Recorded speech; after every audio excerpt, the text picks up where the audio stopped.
Première partie. À seulement 17 ans, elle était mère célibataire de jumeaux, et tout le village se moquait d'elle. Mais un jour, quelque chose s'est produit qui a transformé sa honte en la plus belle histoire de sa vie. Quel secret Roselyne détenait-elle qui fit d'elle plus tard la première milliardaire de sa région? Installez-vous et découvrons cette histoire. Le soleil brûlant de l'après-midi brillait sur la rivière du village. L'endroit était plein de femmes et d'enfants qui puisaient de l'eau. Les rires et les commérages remplissaient l'air, mais une jeune fille se tenait à l'écart. Roselyne, 17 ans, luttait au bord de l'eau. Sur son dos, un bébé était attaché avec un tissu décoloré. Dans ses bras, elle en tenait un autre, tous deux pleurant et agités. Avec des mains tremblantes, elle essayait de porter un lourd seau sur sa tête, mais son corps tremblait de faiblesse. Les chuchotements commencèrent près d'elle.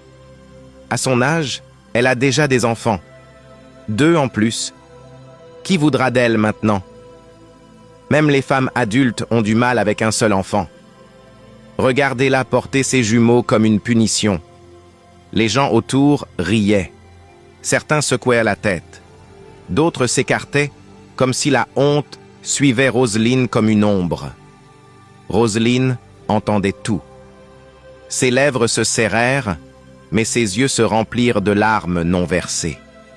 À l'autre bout de la rivière, 2 jeunes femmes, Nadège et Sophia, se tenaient avec leurs seaux. Elles observèrent de Roselyne en silence un moment. Puis, Nadège chuchota à son amie. « Regarde-la, elle ne peut pas porter les 2 bébés et ce seau. Aidons-la. » Sophia approuva. « Oui, elle va tomber si on ne l'aide pas. Allons-y. » Elles déposèrent leur seau et se précipitèrent vers elle. « Sœur, laisse-nous t'aider, » dit Nadège doucement. Roselyne se retourna brusquement, ses yeux étincelants de douleur. « Ne me touchez pas. Qui vous a envoyé? Dites-moi qui vous a envoyé. » Les bébés pleurèrent plus fort. Les gens nearby se retournèrent pour regarder, chuchotant encore plus. « Personne ne nous a envoyés, » dit Sophia doucement. « S'il te plaît, n'aie pas peur. Nous t'avons vu lutter et nous voulons juste aider. »« Oui, » ajouta Nadège. « Nous ne sommes pas tes ennemis. Nous ne nous moquons pas de toi. Nous voulons juste porter le seau pour toi. » La voix de Roselyne tremblait de douleur. « Tout le monde se moque de moi. Tout le monde m'insulte. Je n'ai pas besoin de votre pitié. »« Ce n'est pas de la pitié, » dit Nadège. « C'est de la gentillesse. Nous ne sommes pas comme eux. Nous ne rions pas de toi. Nous voulons être tes amis. » Roselyne les regarda longuement. Puis sa voix baissa. « Des amis? Est-ce que j'ai l'air de quelqu'un qui mérite des amis? »« Oui, tu le mérites, » répondit Sophia avec fermeté. « Et aujourd'hui, nous allons te le prouver. » Les mains de Roselyne tremblaient. Lentement, elle baissa les yeux et poussa un long soupir. « D'accord, portez-le s'il vous plaît. Mais ne me trahissez jamais. » Nadège souleva rapidement le lourd seau. Sophia prit doucement un des bébés des bras fatigués de Roselyne. Les gens à la rivière se turent. Les mêmes villageois qui se moquaient d'elle regardèrent maintenant, surpris, les 2 jeunes femmes marcher aux côtés de Roselyne, portant son fardeau avec elle. Pour la première fois depuis longtemps, Roselyne sentit une petite étincelle de chaleur dans son cœur, le toucher d'une véritable amitié. Chers spectateurs, c'est ainsi que commença l'histoire de Roselyne, la mère célibataire de 17 ans.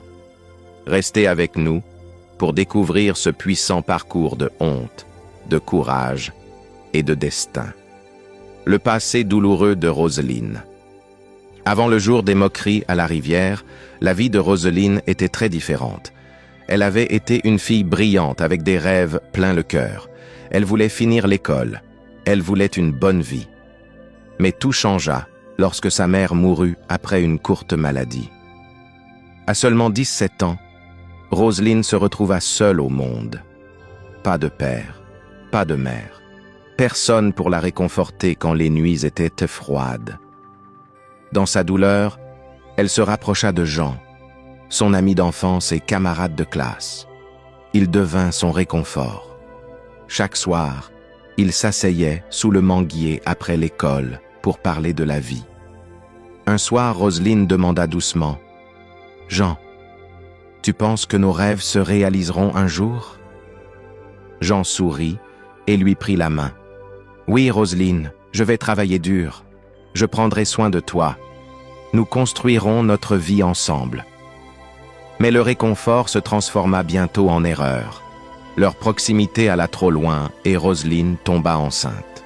Quand elle l'annonça à Jean, sa voix tremblait de peur. « Jean, qu'allons-nous faire maintenant? Tout le monde va se moquer de moi. » Jean la regarda, les larmes aux yeux. « Ne pleure pas, je serai à tes côtés. Je vais le dire à mes parents. Nous porterons ce fardeau ensemble, je te le promets. » Il tint parole. Il rentra chez lui et leur dit la vérité. Mais au lieu de soutien, ses parents crièrent de colère. « Tu as apporté la honte sur cette famille !» hurla son père. « Tu as détruit ton éducation !» pleura sa mère. Ils forcèrent Jean à quitter l'école et dirent « Puisque tu as décidé de rendre une fille enceinte, tu dois maintenant t'occuper d'elle. Tu iras travailler en ville. Plus d'école pour toi. » Ainsi, Jean partit pour Port-au-Prince pour travailler dans une usine. Avant de partir, il dit à Roselyne « Sois forte. Je t'enverrai de l'argent. Je reviendrai. Nous élèverons notre enfant ensemble. » Pour la première fois depuis la mort de sa mère, Roselyne sentit un peu d'espoir. Elle le crut. Mais quelques semaines plus tard, une lettre arriva de la ville. Les mots lui brisèrent le cœur. Il y avait eu un accident à l'usine. Jean n'était plus. Roselyne s'effondra au sol, serrant la lettre contre sa poitrine. « Mon Dieu, pourquoi? Si cette histoire vous intéresse, abonnez-vous et écrivez suite en commentaire.